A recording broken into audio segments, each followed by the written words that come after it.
Self regulation of behaviour.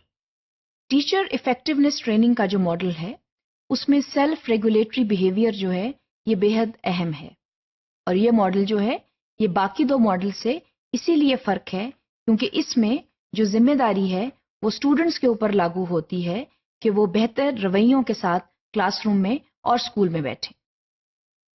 Self regulation जो है वो टीचर की जिम्मेदारी है कि वो स्टूडेंट को सिखाए।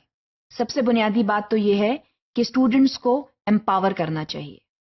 आमतौर पर हम ये देखते हैं कि हम बात बात पे स्टूडेंट को कहते हैं कि आपने ऐसा करना है, आपने ऐसा नहीं करना है, ये अप्रोप्रिएट बिहेवियर्स हैं, ये इनअप्रोप्रिएट बिहेवियर्स हैं, लेकिन हम स्टूडेंट्स को एम्पावर नहीं करते, हम उनको खुद सोचने का मौका नहीं देते। We feed in so much of data in students that sometimes they lose the capability to think on their own. हमारा जो तरीका तालीम है अकॉर्डिंग टू दिस मॉडल वो ऐसा होना चाहिए जिसमें हम स्टूडेंट्स को खुद सोचने पर मजबूर करें कि बेहतर रवैये जो हैं वो क्या हो सकते हैं। So it is extremely important for the teacher to empower student. इसमें जो रिफ्लेक्शन का एलिमेंट है वो बहुत जरूरी है। हम जो हैं क्लासरूम के अंदर सबसे पहले तो ऐसी प्रॉब्लम सॉल्विंग टास्क्स जो हैं उनका इनेकाद करें जिसके जरिए स्टूडेंट्स जो हैं वो खुद सोचने पर मजबूर हो जाएं कि बेहतर रवैया क्या है और गैर मेयारी रवैया क्या है। ये बेहद जरूरी है। इसमें एक और जो जरूरी अमल है वो टीचर की अच्छे बिहेवियर की रोल मॉडलिंग है। इस पर हम पहले भी बहुत दफा बात कर चुके हैं और हम इस चीज को बहुत दफा कह चुके हैं कि teachers role in the classroom is extremely important. Teacher का अपना रवैया जो है वो बेहद जरूरी है। स्टूडेंट्स जो हैं, खास तौर पर वो students who have unmet desires and needs and who come from socially deprived backgrounds, they do not sometimes know what appropriate behaviors are. The parents have not told them what appropriate behaviors are. So students जो हैं उनको बाज़ औक़ात ये मालूम ही नहीं होता कि अच्छा और बुरा रवैया क्या है। तो उसका फिर एक वाहिद जो है वो मीन्स टीचर रह जाता है। टीचर जो है वो जब क्लासरूम में आता है तो फिर उसके ऊपर ये जिम्मेदारी आयद होती है कि वो एक बेहतरीन रोल मॉडल की हैसियत से क्लासरूम में काम करे।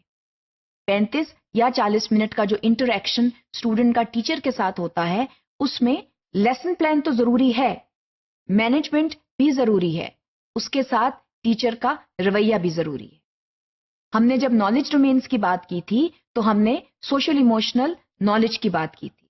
तो सोशल इमोशनल नॉलेज जब टीचर को होगी तो वो ऑटोमेटिकली उसका जो रवैया है क्लासरूम में वो बेहतरीन होगा।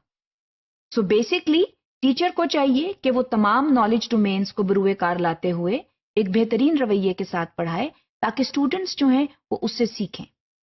स्टूडेंट्स जो हैं वो जब टीचर का रवैया देखेंगे तो automatically they will begin thinking of appropriate behaviour patterns in the classroom. और उसके बाद टीचर जो है through reflective strategies, through empowerment strategies would educate students, again may not be directly but indirectly, about the appropriate behaviors. कहा यह जाता है कि ये जो मॉडल है इसमें जो चांसेस ऑफ सक्सेस हैं वो बहुत ज्यादा हैं। वो इसलिए हैं क्योंकि इसमें हम स्टूडेंट को ये कह रहे हैं कि वो खुद जिम्मेदार है अपने बिहेवियर के लिए।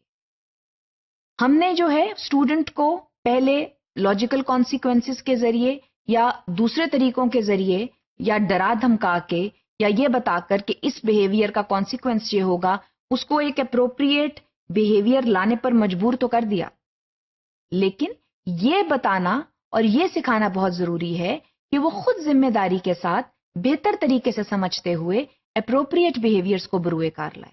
Because then we are preparing life long learners.